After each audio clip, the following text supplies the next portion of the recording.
So now let's start with the first section of this chapter, which is an introduction of EDA.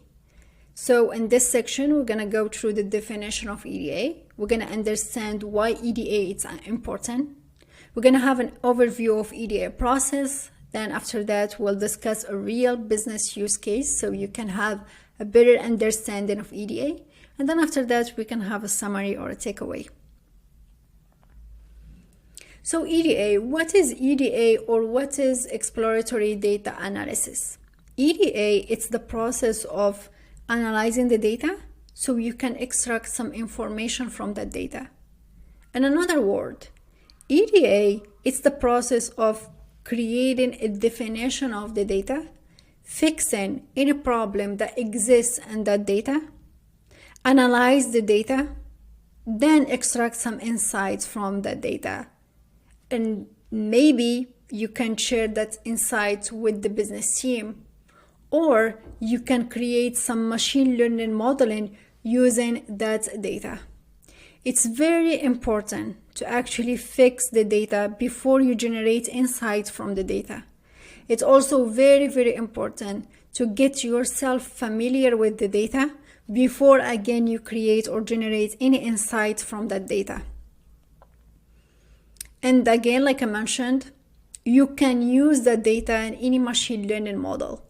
You cannot train a machine learning model without actually fixing that data, because then you're going to end up with a model that is trained with missing information.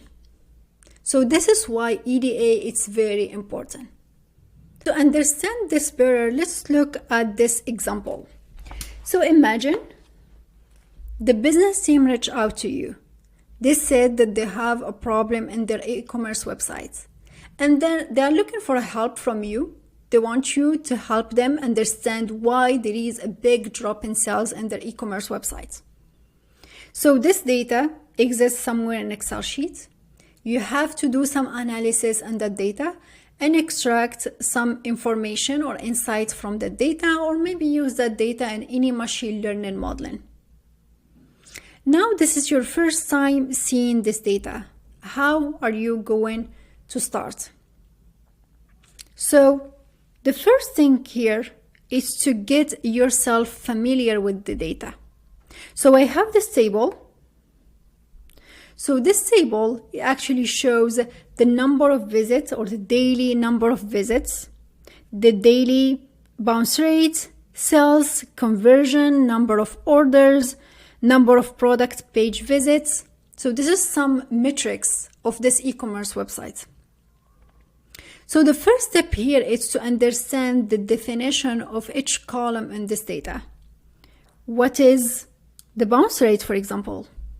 Maybe you are familiar with the word because you have the domain expertise, or maybe not. But this is an opportunity to go and ask the business team about whatever definition you're looking for about this data. It's very important that you understand the columns that you are working with. Maybe you wanted to understand what is the number of product page visits, or maybe how it's calculated. So whatever question you have in that beginning, it's very important to get answers to those questions.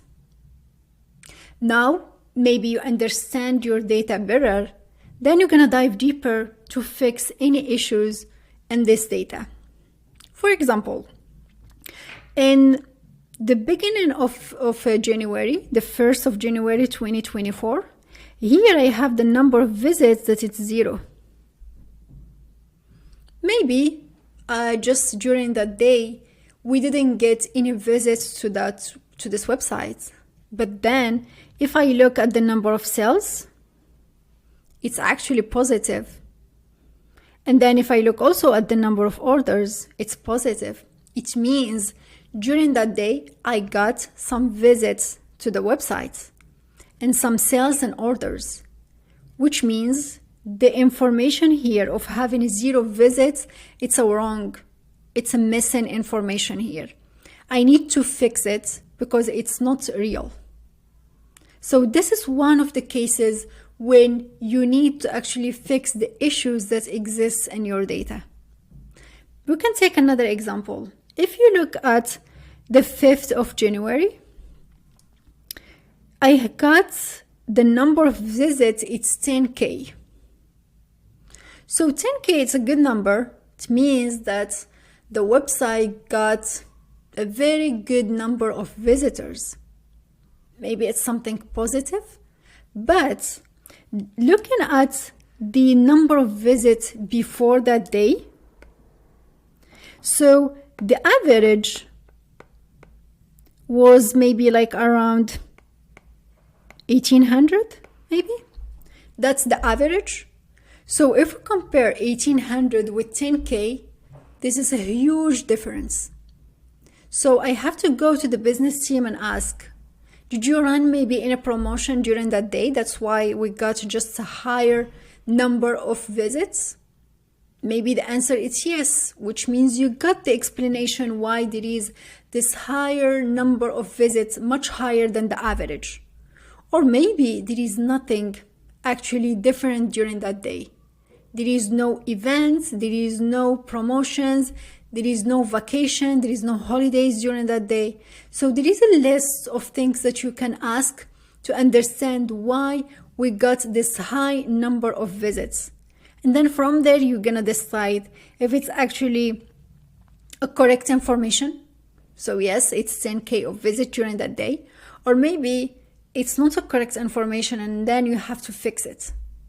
So this is some scenarios here of EDA, or why we're on EDA. It's actually to get yourself familiar with the data before you and also you fix the data before you actually fix the main problem, which is why there is this sales drop in this e-commerce website. Now let's move to the second part of this section, which is an overview of EDA process. Before I start going through this overview of EDA process, I have to mention that there is no fixing path to follow when we do EDA, meaning there is no fixed steps that actually you start with phase 1 and then you end up with phase maybe 5. It all depends on the project size, the nature of data, maybe your domain knowledge, expertise, how long you have to spend on that data, if you are familiar with the data or it's your first time looking at that data. The other thing also, the EDA process, it's iterative, meaning that you can go with another, you can finish a phase and then you move to the next phase, and then maybe you have to get back to that phase again or to the previous phase again. So it's a very iterative process, and you're gonna understand this when you start working on projects. You're gonna see why actually the EDA process is iterative. Now let's start with the first phase of this EDA process, which is this initial phase. In this initial phase, maybe it's your first time meeting with the business team. It's the phase when you start asking questions about the project. Let them talk about what's the problem in this project. Maybe they're gonna give you an explanation about the data. Maybe you can ask them about how you can get access to the data, and you start to collect more knowledge about this team, about the data that they are working with. It's an opportunity to ask questions about the project, understand what is the goal from this project, how you can help them actually achieve this, what they are looking for. And also it's an opportunity to understand what is the initial status now, what they have now. So maybe if you're planning to build something in the future, at least you know what's the existing solution they have now. So this is the initial phase. Now after that, you get some knowledge around the problem we have here, and you move to the second part, which is the data collection. The data collection is the phase of collecting the data. And this phase, it depends also on the company, the team. Maybe if you're working in a big company, you can reach out to some teams, they can help you to get the data. Or if you are working in a smaller team or smaller company, maybe you are the one who have who has to go and actually get the access to the data and look for the data. It depends on the team structure, the company structure, but it's the phase when you collect the data. Whatever the data you need, you have to get that data. You have to understand if the data is an Excel sheet, what's the format of the data, maybe the data is somewhere in a database. So that's the phase here, it's the data collection. Now let's say you got the data, and then you're gonna move to the first phase, which is the data cleaning. So the data cleaning, it's the process, like I mentioned before. First, I know my data. I spend some time understanding this data. I ask the business team about the data. And now I'm gonna look if there is any issue in this data so I can fix it. I have to fix it. We're gonna use some methodology in data science so we can fix any issues that exist on the data. You're gonna be able to use some domain knowledge to actually fix the problems in this data. But this phase, it's very important because you have to prepare your data for the coming phase, which is the exploration.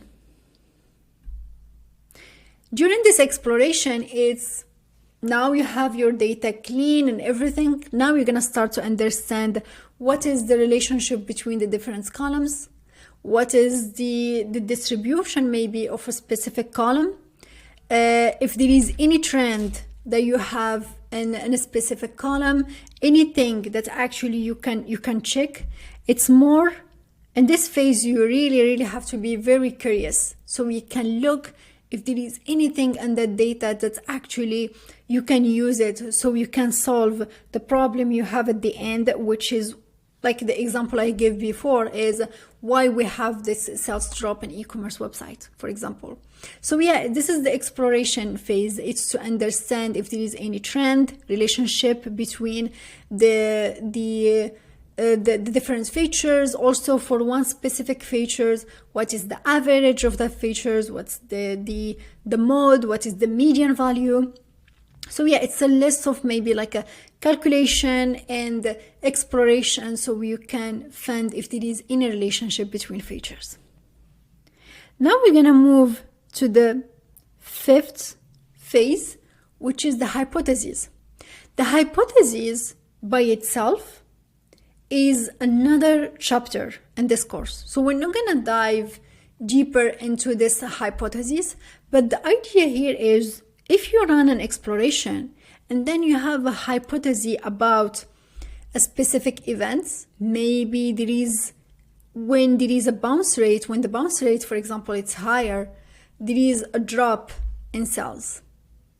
Maybe some site visitors, they visit the site and then the site, they're just gonna leave when they land maybe to the product page, and then which cause maybe the drop in sales. This is a hypothesis. So there is some, or in data science, there is some techniques that are part of the inferential statistic. So you can run something called hypothesis testing. There is a number of tests that we can run so we can understand if our hypothesis is correct or the hypothesis is not correct. So I'm going to leave the hypothesis for the inferential statistic, but this is the idea behind actually the hypothesis. Now, moving to the final part, which is the decision. You actually did the exploration, and then after that you found that the bounce rate is and the sales maybe they are highly correlated, and there is a problem when the users land on this page. Then after that they land and then leave, which caused the increase in the bounce rate. And then because of this action, we have the drop in sales. This is one of the information that you can go to maybe the business team and go to them with maybe some like a solution or proposing some solutions. Maybe the product page is missing interaction. And then when the user land, they don't find like something to attract them on that page. They decide to leave, which actually caused a drop in sales. This is just an example, but always like think bigger about some scenarios. And when you go to the business team to communicate the decision, you also give maybe some solutions. So why the EDA process is iterative? For example, I can be in this phase of exploration, and then I found that there is actually a specific column that actually it has some like outliers or something that it's not normal when I look at maybe the relationship between two different features. So I can from here go to the data cleaning phase and then do some cleaning again, and then maybe again go back to the exploration phase. So this is what makes this EDA process iterative. It's because I'm able to move between the different phases if I see that there is something that needs to fix in the previous phase.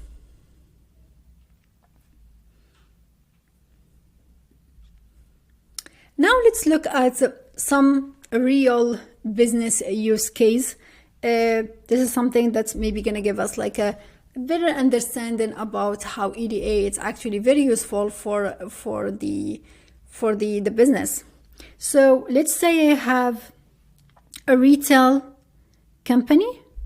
So actually this retail company, they are looking to boost their sales. And then they hired you because they want a help from you to actually understand how can they maybe boost their sales, and they hire you to do some EDA or some testing so you can give them some solution. So through the EDA, you actually analyze a customer data. And then during this analysis, one of the things that actually you found is there is an increase in purchase in the evening. So actually people buy more during the evening. This is something that you found when you did some exploration and you're in this data, of course, after fixing any issues in the data. Another insight that you got is most of the customers or the primary buyers, they are between the age of 25 and 35. And they are interested on a specific products. So this is a good insight that you were able to generate from this data. Let's see now how actually the business team can use this information. So if I know that most of the users are between the ages 25 and 35, I can actually focus my marketing effort to target the 25 and 35 age group. Or I can actually target people that they are not in this age group, maybe a different age group, so I can attract other people. Maybe I can make more inventory for the people between the 25 and 35, or I can add other products that attract other age groups, so I can get them to my store, for example. So this is a list of decisions that actually business team can take from the analysis you did. The other thing also, we found that there is an increase in sales in the evening. So this information also, it's very important because the business can actually increase the staffing or optimize the staffing during these hours. So I'm creating a better customer experience, so I can have more people on site. They can help them if there is any problem. So see why EDA is very important. It's not just because you're going to use this data actually at the end maybe to run or to create some machine learning modeling, but actually with this data you are able to extract some insights, and the business team can use it to actually boost their business. which is a very, very important phase and required a lot of methodology in data science, which we're gonna look at during the comment section. Now, maybe something to remember from the EDA is EDA, it's more about asking questions than finding definitive answers. Remember that you have to get yourself familiar with the data, understand the data, understand the relationship between the features. So this phase, you really, really need to understand, and to understand, you have to ask questions. Another thing also is it's a way to find if there is anything like hidden within the data, and then you prepare this data for the next phase, which is the formal modeling or hypothesis testing. So this is two things to remember, that first, the EDA, why it's important, and also it's an opportunity to actually ask more questions. And then also it's the opportunity to fix if there is any problem in the data, so you can use it in the next phase, which is machine learning modeling or hypothesis testing.